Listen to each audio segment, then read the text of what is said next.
Hello, everyone, and welcome to this FIUC series on trends and innovation. It's a great honor and pleasure for me today to host Northeastern University President Joseph Aoun. President Aoun, hello and welcome. Hello. Hello. And thank you, first of all, very much for giving us a little bit of your precious time for this interview. I'd like to start by asking you to first give us a broad assessment of how the COVID-19 pandemic has affected the higher education sector in the US so far, and what you think its impact will be in the coming academic year. Yes, I mean, in some ways, COVID-19 has accelerated many of the trends that we saw happening in the United States. For instance, we have many small institutions that were challenged before COVID, and during COVID, they have been even more challenged. So you are seeing a wave of closures, acquisition, and mergers of these small institutions.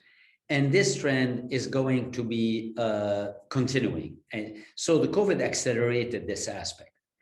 So you are also going to see, and we are seeing that already, that the value of the residential model has been highlighted by COVID. Let me give you an example. When various institutions decided to close during COVID, the students rented apartments around these institutions, even though the institutions were closed, because they wanted the human contact and they wanted to be with each other. We at Northeastern didn't close. We opened in the fall and fully to all our students, and the students responded very, very intensively and very happily, and they wanted to be here.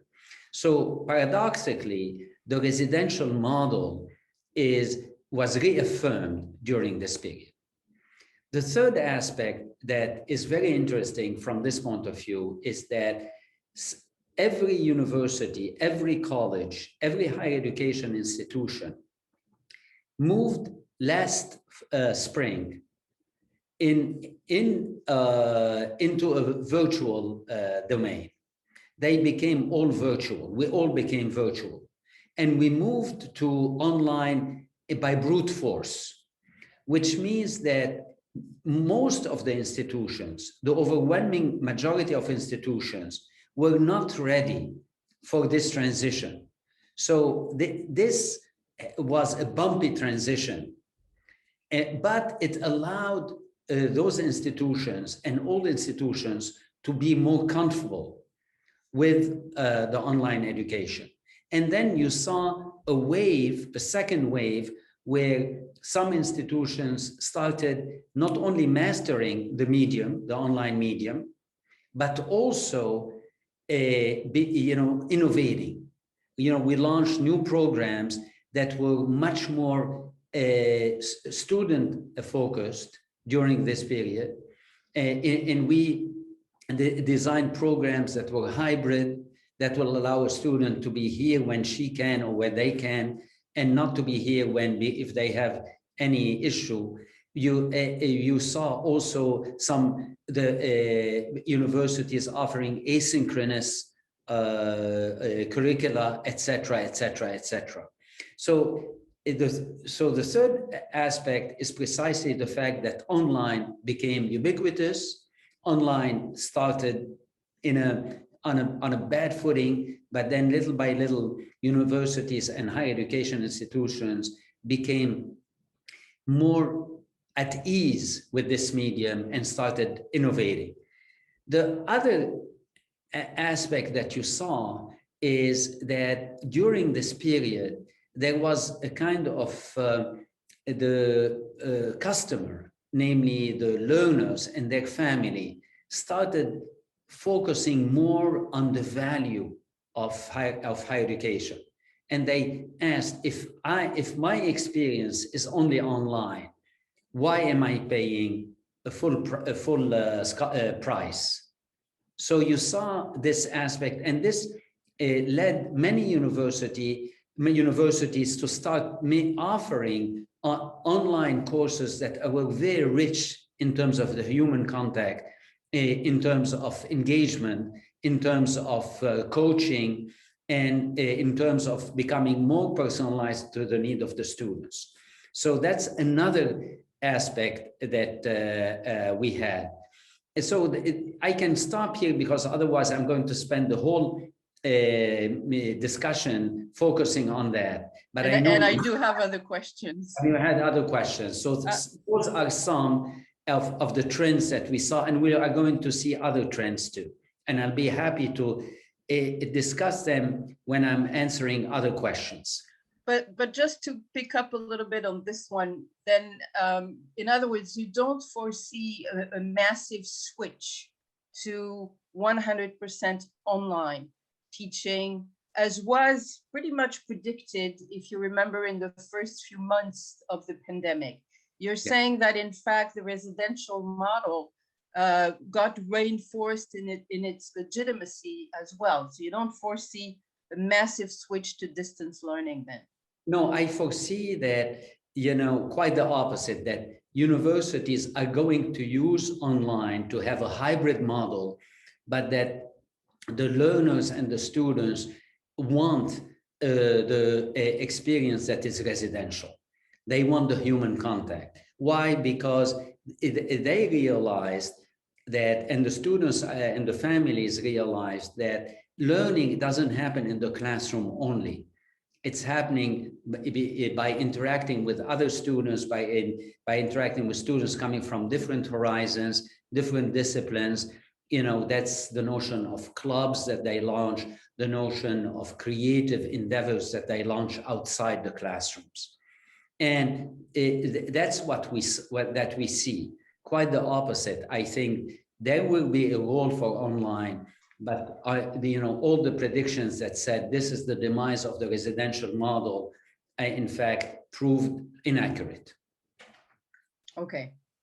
I would like to go back to your book. In 2017, you published a book, much celebrated since, called Robot-Proof: Higher Education in the Age of Artificial Intelligence, in which you proposed a path for universities to thrive in the transition of the labor market toward robotization and artificial intelligence by emphasizing in particular the learning of 3 types of literacy, which you called technological literacy, human literacy, and data literacy, and then the need for universities and colleges to embrace lifelong learning.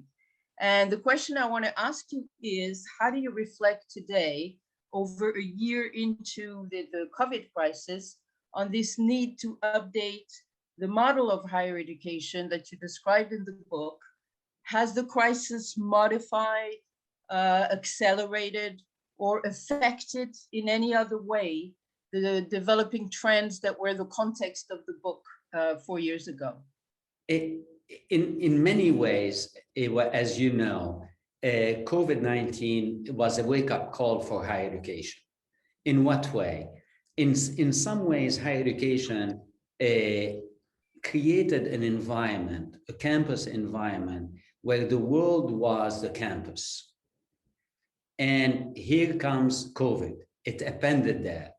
It said no university can live in isolation.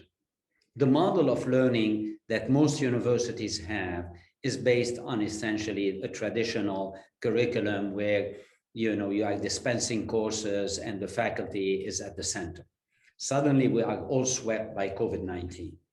In my book, A Robot Proof, what I discussed is that AI and artificial intelligence, robotization, and all is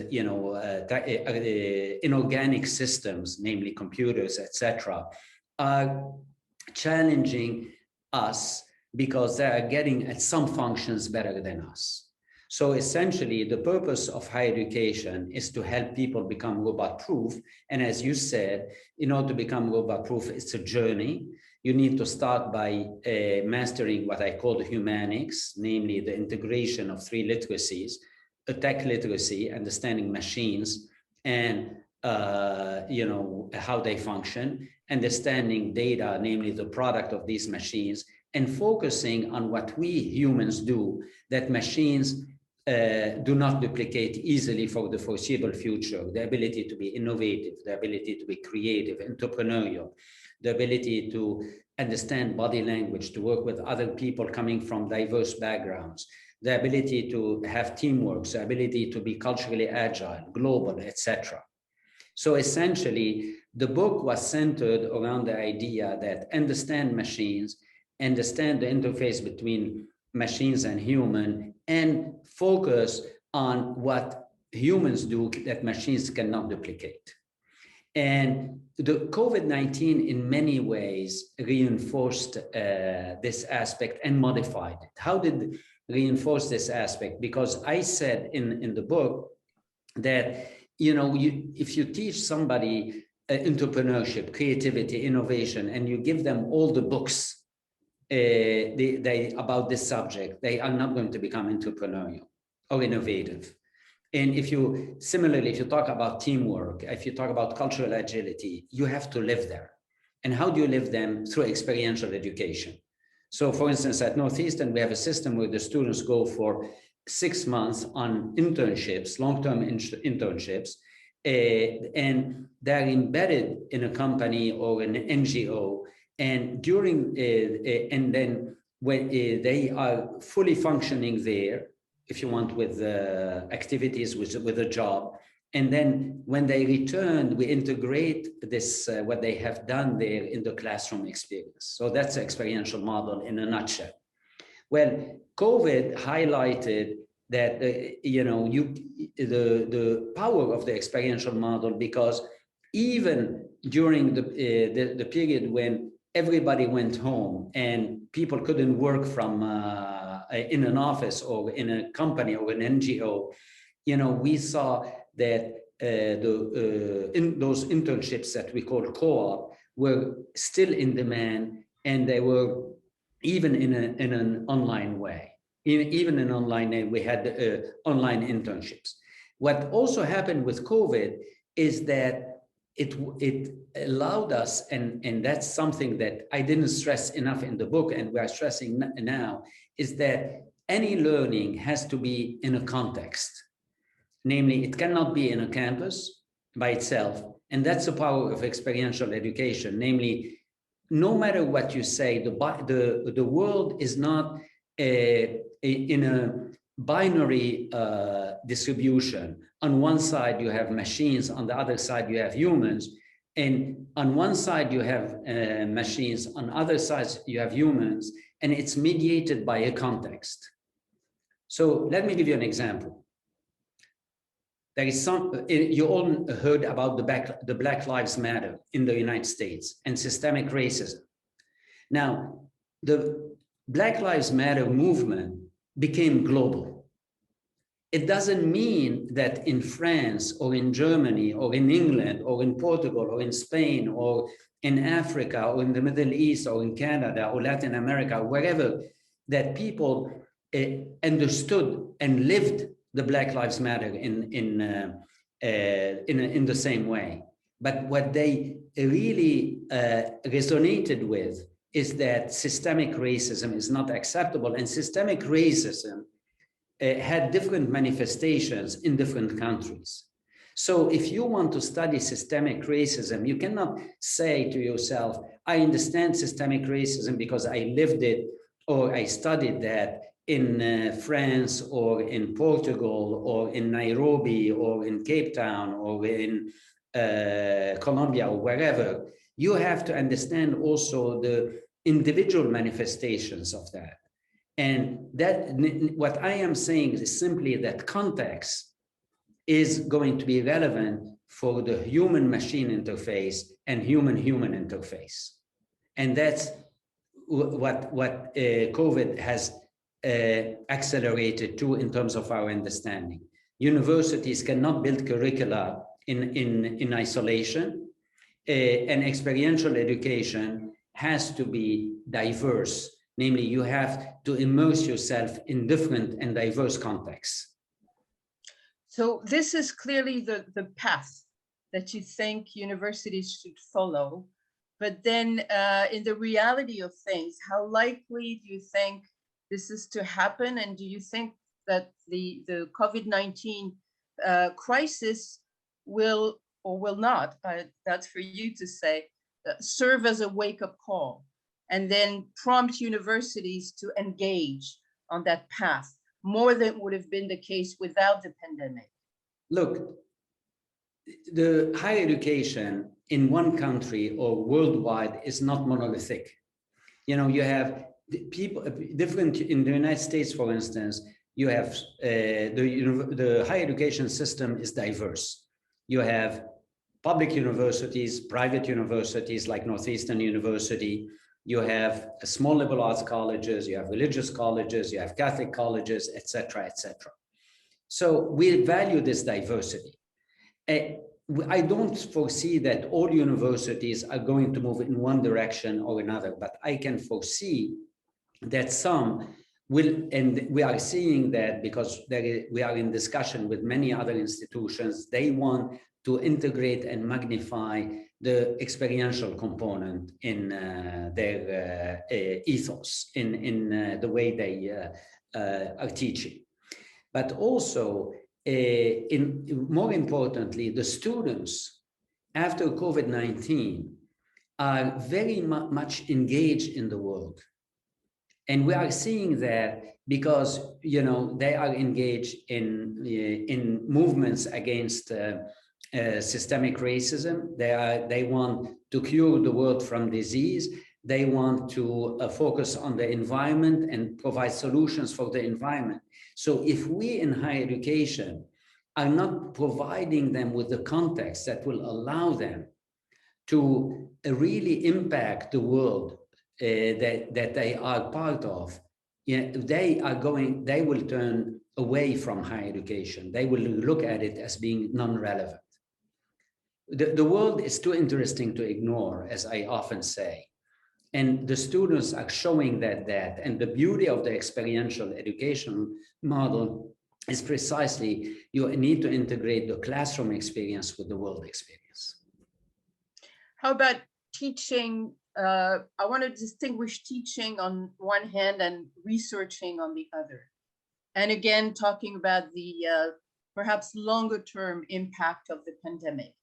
Do you think that methods of teaching and the way that research is conducted will be further altered as a result of the pandemic?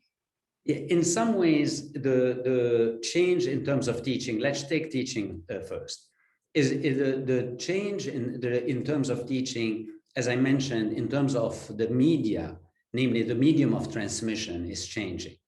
You know, now we're comfortable with a purely traditional model where people are all together in a classroom. We're comfortable with a hybrid model where people are in a classroom and some are away and they are connected to the teacher and the other students in the classroom. We are seeing also the medium of that is purely online, as we said.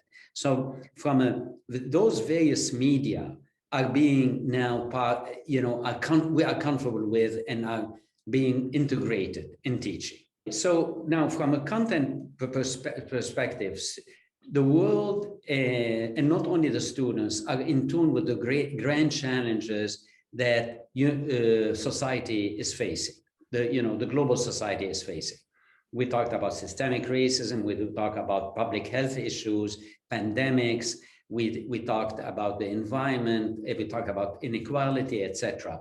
So universities in their teaching will have to address those issues, and you cannot address them by looking at the disciplines only. You have to be interdisciplinary.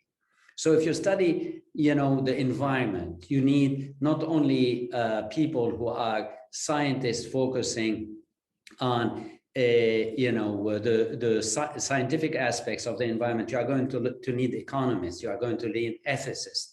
You are going to need people who are going to look at the local, at the legal perspective and the legal implications of what May suggested.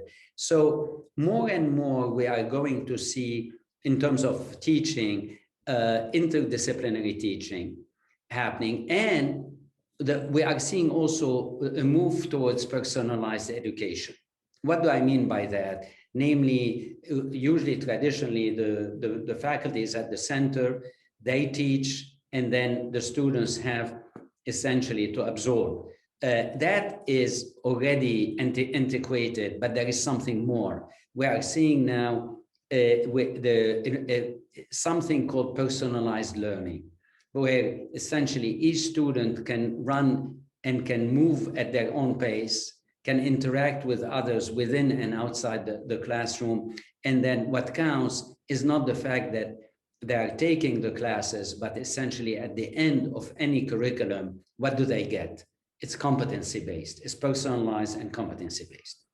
In terms of research, you have something somewhat similar happening, because people are saying, you know, we are investing in research and we are giving funds to universities in order to help us achieve the following: have a better health and wellness, help us have better lives in terms of the economy, in terms of the quality of life, etc., and etc., etc., etc. And then universities, in some ways, are rediscovering. We are rediscovering that our research could have an enormous impact and has an enormous impact. And therefore, once again, in the same way that the teaching is becoming more interdisciplinary and the research is looking at the grand challenges, and the universities that were shining in the United States during the pandemic crisis are the universities that really decided to tackle that on and say, we are going to bring teams together to focus on that. That's, for instance, what we have done here at Northeastern. You know, the White House, the CDC, chose 5 universities to help them understand and map COVID and its progression. And so it's what I am saying is not something surprising or new, but research with impact is valued tremendously. And the same way with teaching that is going to allow people to understand the world, to have an impact on the world, is going to be essential. And the event of personalized education.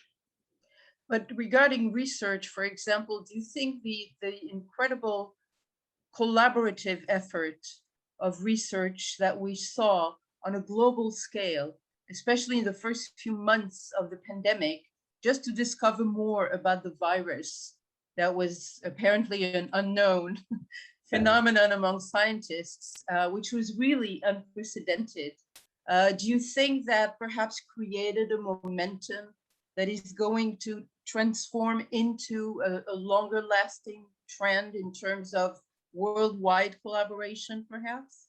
Worldwide collaboration, in fact, existed during COVID, for COVID purposes, namely research on COVID was accelerated. And you saw 2 trends.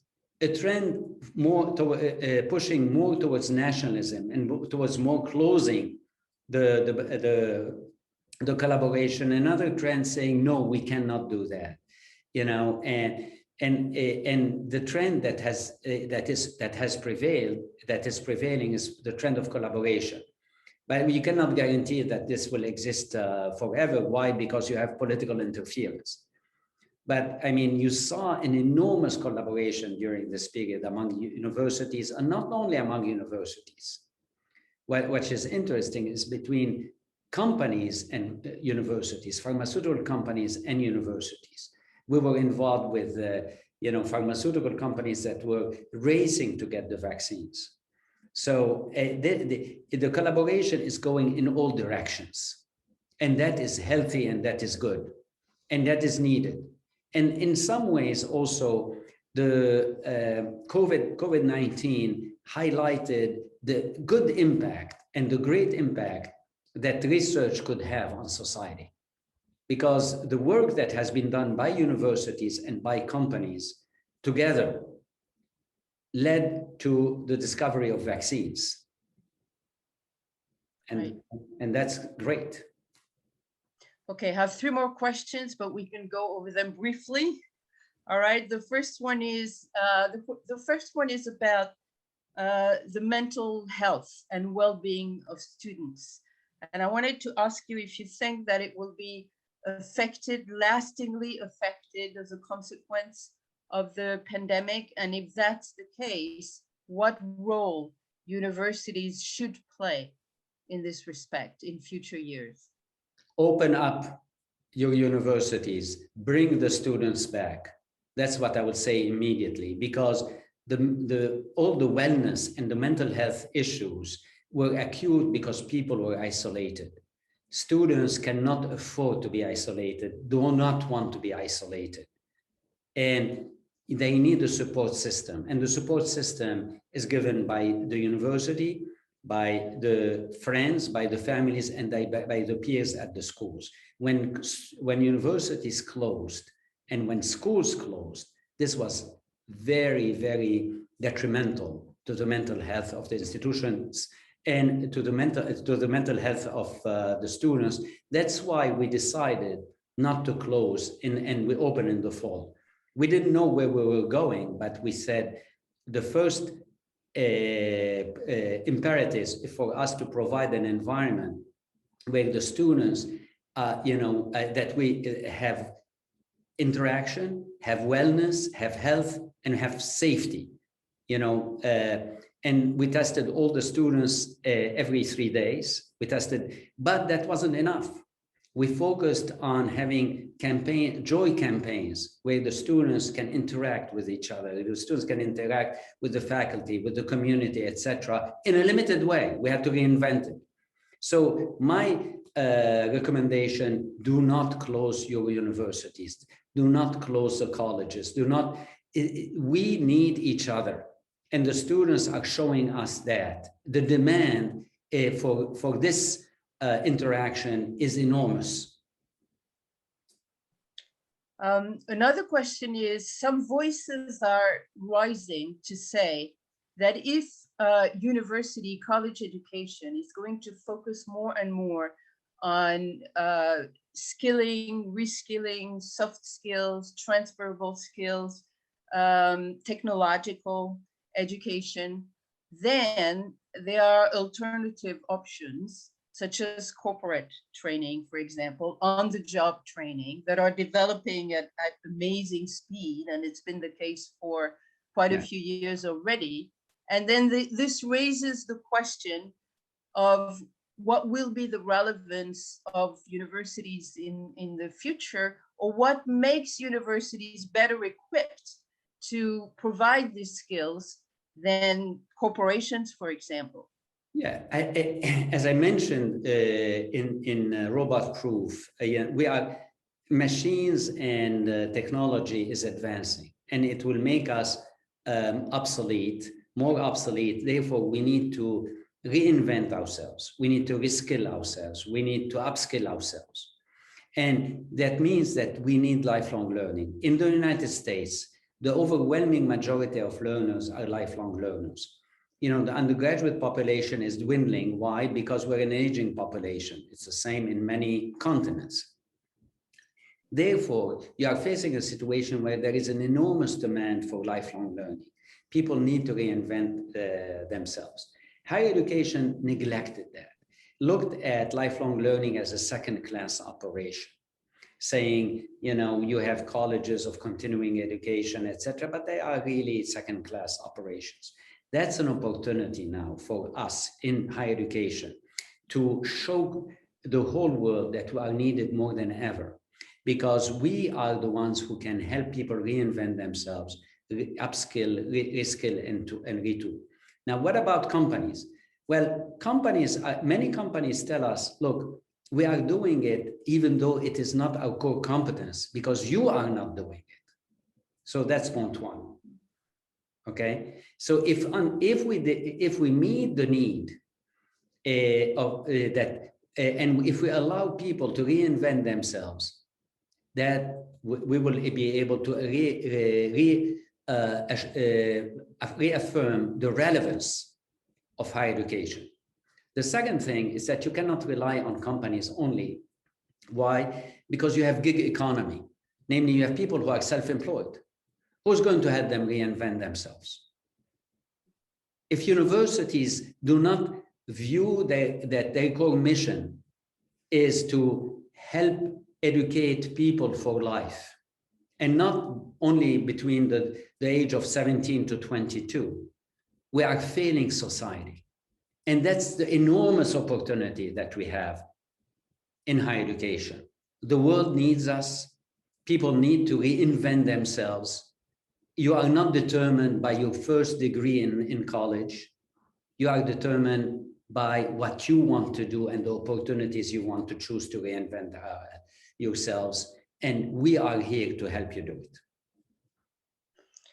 And my last question is actually of particular concern to me because of my background.